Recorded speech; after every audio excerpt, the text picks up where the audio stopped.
G'day, I'm Peter Bender. I'm a commercial real estate agent and business broker, and this week I thought we'd have a talk about inspecting properties, be it a business or be it a building. It makes no difference.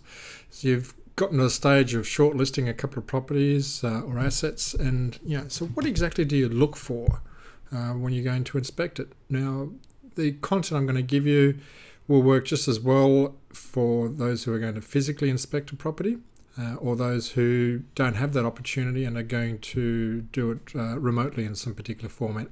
I'll start off with a story. I had we moved and we had our old house rented. That was during the time when you just couldn't sell a house for the life of it. It was a couple of decades ago as such. And we had a property manager looking after the property, and we got one of those quarterly pretty peaches, pretty paper of the report how wonderful our tenant is. They're only 3 months behind in their rent, and but we've inspected the property and everything's perfect. And I looked at the photos, and the first thing that I noticed was there's a couple of areas missing. We had a property that was on septic, so we didn't have the sewage system. And the area where the overflow goes, the grey water pits and the likes of that, weren't in the photos. Neither was the pool. So I thought, well, that's interesting. Anything that's interesting as a rule, it bears necessary investigation as a rule that I have. There's a reason for things being odd. So I rang up my old neighbour. I said, how's the property going? He said, oh, Pete, you don't want to know, mate. I said, oh, I think I do know, but tell me anyway. He says, the pit out the front, the grass is 4 foot tall and the pool is black. And for once, I'm not exaggerating. We jumped in the car and drove 7 hours to get down there, and that's exactly what it was. The pool was black, and the lawn had been done. And the real estate agents, they are the ones that drive me nuts. They should be hung and quartered, thrown in jail. Everything that you, as an industry, we try to kick out, but unfortunately, they still are out there. Absolute shonks. And this is probably the worst nightmare for someone who's looking to buy a commercial asset. What if you buy an absolute dud? You've been had by a real estate agent. And I'm sorry, there are some bad ones out there. So what I want to do is give you some tips and ideas and recommendations to protect you a little bit, so that you can not be in a situation like where I was, only because I knew my house and what was going on. That enables you to pick a good asset. Okay, so if we looked at, let's take a building to start with. They are simple. So keep it simple when you look at it. I look at the roof, I look at the walls, I look at the floors. Now the roof, what I'm looking for is, can you see daylight through it is the main thing that you look for. If you can see holes in it, would indicate that you've got problems with the roof. So you look at it from inside the building, particularly where there's joins, where there's gutters, where there's seams. If you're going to have a problem, that's where the problem's going to be. Have a look if there's water damage around some of those joins. Quite often the water will run down the wall or pool around the floor. If you've got carpet, you can usually see it. Those suspended ceilings are always great. You can't hide a bad roof because they just go brown straight from the top there. Also, see if you can get access to the top of the roof, or get to an angle where you can see it. You're looking for particularly rust, debris, dents. See if there's been work done with solar panels. Those sort of type things will let you know the quality of the roof. Walls, okay, you're looking for cracks. If it's a steel shed wall, you're looking for gaps again in the wall. One of my properties that I looked at looked like someone had been shooting air pellet through the wall. There's like 100 little holes in it, and the landlord says, "Oh yeah, I've been meaning to get that fixed one day," blah blah blah. But that's the sort of stuff that you look for. If you can see daylight where you shouldn't be seeing daylight, is an aspect. Things like vents, whirlybirds as we call them up here, are other aspects to have a look at. How hot is it? Is ventilation an issue? Is it damn cold? a lot of commercial industrial properties have sliding doors. Do they look like they slide open and closed every day, or have they not been moved in the last 10 years? That sort of type stuff. Doors, framings, look particularly for hinges, welding, screws, nuts, are the pot rivets, are they all there, are they starting to fall off? That sort of type mechanism you look for. I speak mainly in regards to steel sheds and what we call tilt slab, which is concrete. Concrete's usually pretty cool. There's not much you can do with it. But once again, look at the joins, see if it's cracked. Has it looked like been painted? Has it been sealed? That sort of type stuff that you're looking for. And one thing to be cautious of is, whilst you're looking for a feel of it, you're never going to get a place that's perfect. And just because you find a crack isn't an issue. I mean, it may have been the land moving 15, 20 years ago. Don't freak out. But once again, like I said, if you see something unusual, ask the question. Tell me about this crack. Tell me about the holes in the roof. Tell me about the rust here in that join. Just ask those questions. And quite often, either they won't even know, or they'll have a story, or, I've been meaning to fix that.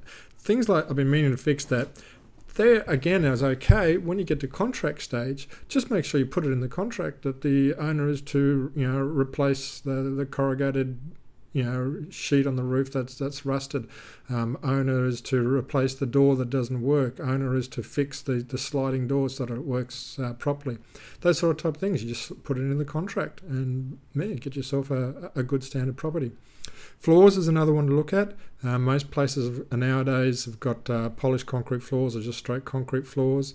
A lot of businesses have a lot of weight in their machines, a lot of the CNC machines, a lot of equipment, cutting machinery, there's crane work, there's gantries. So have a look for cracks, particularly where vehicles have been driving in and out. Sometimes you've got light vehicles, sometimes you've got heavy vehicles. I've been in places where they may have a courtyard and there's a fair bit of cracking in the courtyard. Not necessarily an issue. Once again, you can just put it in the contract to get them to replace that.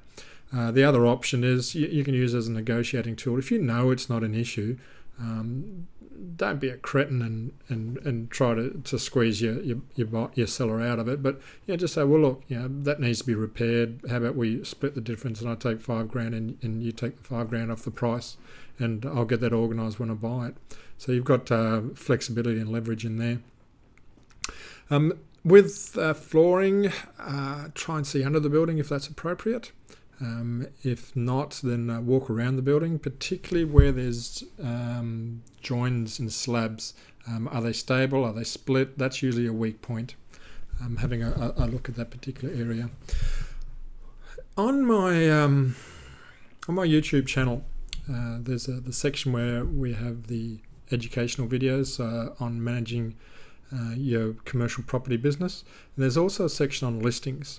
There's a couple there that one of the things I do is I try to take videos of my assets, both businesses and buildings. So in regards to buildings, some to have a look at. Have a look at Ace Machinery on Massey Street. Whilst it's a freehold business, they actually have 2 sheds. And that would give you a good understanding of what an average sort of type shed in an old area would look like.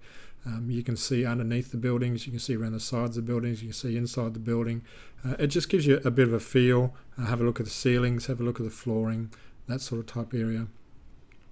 All right, say you're looking at a business as opposed to just a commercial property or a freehold business, which is a business that comes with property. Things to look for is machinery. Is it old? Is it young? Does it look like it gets a 6-8 hours work a day? Does it look like it gets like an hour a week sort of type work? See if you can get run time. Things like spray booths, painting areas, welding areas. Have a look at the equipment. Is it an area that's safe? Quite often we've got a mountain. Every country, no, not every country. Most Western countries have high standards of workplace health and safety. Unfortunately, that generally doesn't get adopted by a lot of businesses. So you want to have a look if you're buying a business that has safe work practices. If it's an area that's messy, there's gears everywhere, there's sharp items everywhere, there's no signage, the people who are working aren't wearing earmuffs when they should be, they're not wearing goggles when they should be, they're not wearing PPE when they should be, they're wearing thongs instead of steel cap boots, would tend to indicate that you may have skeletons in the cupboard. What I mean by that is there may be a case for workplace health and safety either currently or beforehand. It's just a high risk area. Once again, I'm not saying don't buy the business, but make sure that you put a standard in place very quickly in regards to protecting your workers, protecting your customers. I love lawyers, but I don't love it when they want to make phone calls and start raising issues in regards to someone being sued because an owner hasn't taken care of either a building or a business. Being a landlord, don't think that you are exempt from getting hammered if there's a workplace injury. Everybody looks for passing the buck to somebody else. I've yet to see someone say, yep, it's my responsibility that person got injured or killed. It's their fault, it's their fault, it's their fault. And quite often a landlord will be taken up on that one. So make sure you've got proper insurance, make sure your tenant's got proper insurance, and make sure that the equipment and business that's in there has those sort of areas. One area in particular is, we mentioned before, is ventilation. For anything in building and construction, sawdust, silica, dust of any sort is usually bad news. We don't have asbestos much. We've got most of that taken out of Australia, but that's not the same in all countries. We've got a big industry rebuild now on manufactured stone, that is stone that is created. Used to have silica or sand in it, a derivative of sand. Unfortunately, that's now found to cause cancer. So that industry that has a lot of dust, that was where it came from. Now everything is what they call wet down. There's hoses run every day to try and make sure there's no dust. There's huge ventilation. So that is an aspect for both builders and building owners. So keep a look on that. In regards to, once again, if you go onto my YouTube channel where there's listings, have a look at Agnes Water Building Centre and Hardware, and have a look at the laundromat. Now these are two opposite ends of the spectrum. Agnes Water is a gentleman who's been at that business for decades, runs it on an oily rag, does not buy anything unless he have to. Everything's held together with gaff tape and barbed wire and works fine. He's very much in the model of the business model of extracting the most profit he can out of the business without having to spend money, and that's fine. That suits that business, suits that industry. It's not a derogative term by any standard, but it will show you what you can see in some videos. In regards to the laundromat, look, that place is only about 12-14 months old. Everything's new, everything's sparkly, everything's shiny. There's gas connections. It's pristine, which is the opposite side. And you would expect to see that in a new business that's only 12 months old. Where the challenge is, when you're buying a building, don't get emotionally attached to it. It's like buying a residential rental property. Don't get emotionally attached to it. If you think it's wonderful and lovely, then you're going to cry when people start to use it for running a business. So if you want a business that looks like the laundromat, then don't be looking at a business that's been around 30 years like Agnes Water Building Centre and Hardware. That is not going to be the shiny box, pretty Christmas paper. Those two areas. Just having a look if I've got other notes in here. All right, probably the last area to look at is how can you do inspections? Look, I do videos. They are not Hollywood production ones because I want people to get a good understanding of what the business or building looks like. It's about managing expectations. When they come and have a proper look at the place by themselves, they're not surprised. And that's the way that I work. Sometimes if you get a Hollywood produced type level and I've seen some wonderful, amazing stuff, videos. Everyone is choreographed, everything's clean, and there's props and motion pictures and special effects. It's generally not what the place is on a normal day, so just take that into consideration. You can have a look at Google and Google Maps. Quite often you find photos of the building. If you go to some of the commercial real estate sites, as in the aggregators, like in Australia there'll be Real Commercial or Commercial Real Estate, you may find a previous listing, or RP data is another software package you could get access to, and it will show you photos of last time it was listed or sold, and the time before that, and you can see the changes. So what you're looking for is, are there changes? Has the roof changed? Has the building been painted? What is the aspect of that sort of type work? You can have a look at that. Other things you can look for, you will usually find a real estate agent will have profiles on their property and their business. Quite often they will also have photos on there. Be careful of some of the photos. I remember I had one was with the food place and took photos of the kitchen. And it just, when I went back home and looked at it, I thought they would struggle with a food license inspection. That was just stuff that you pick up. And photos are good for that, because if it's not a professional photographer, quite often it may just be a real estate agent with a camera. You might be surprised what you can pick up. So just enlarge it, take your time and look at them.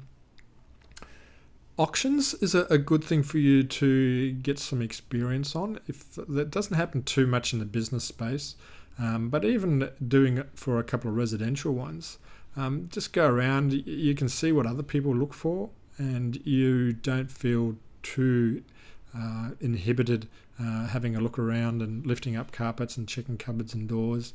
Once you get past that initial nervousness is what you want to be able to do.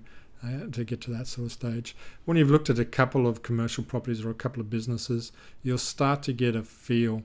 There's 3 ways that people assimilate information, and we haven't spoken about this before. The first type of person is visual. They assimilate information, data, that sort of type of stuff by looking. So that's the person who'll look around at photos, who'll look at the videos, who'll look at the profiles, who'll look at the inspections. The second type of way of processing information is auditory. This is more for people born before about 66. There's not a lot of auditory new generation. They get information, process it by hearing. So they like videos, lectures are another good aspect. Podcasts, that's screaming that the person is probably an auditory learner. When you go to do inspections, if you're an auditory person, then you'll be listening for things. You'll listen for the wind through the building. You'll listen to the machinery. You'll listen to the things crackling under your feet. This is how you get your information. Then you get kinesthetics. I'm a kinesthetic. Kinesthetic is basically all the senses hitting you big time. I tend to walk around a lot and process my information. So when I go to an inspection, I'm smelling the grease, I'm hearing the buffers working, I'm seeing the gaps in the wall, I'm feeling the temperature in the room, I'm picking up the sense of balance when a floor is off kilter.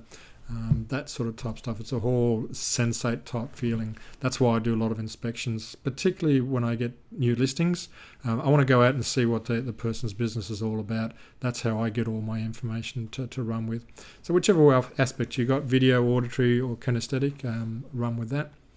And the final thing is, going back to that first story, I had no choice with the property, but I knew when there was an issue.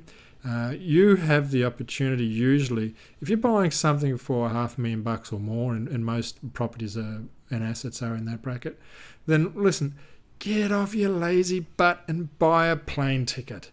For $1,000 in 2 days, it'll make sure that you're not buying a $500,000 lemon. If you are someone who's worried about the what ifs in life, go and do an inspection, or get a buyer's agent involved, for the sake of a couple of grand.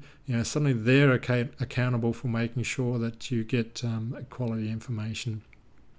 There's no reason nowadays not to be able to make a savvy decision.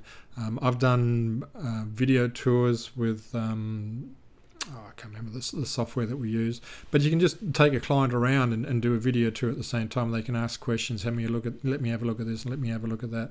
There's plenty of options there, but nothing beats a plane ticket. And look, if you're coming in my territory, the weather's always like Hawaii, absolutely fabulous. Do yourself a favour and jump on a plane.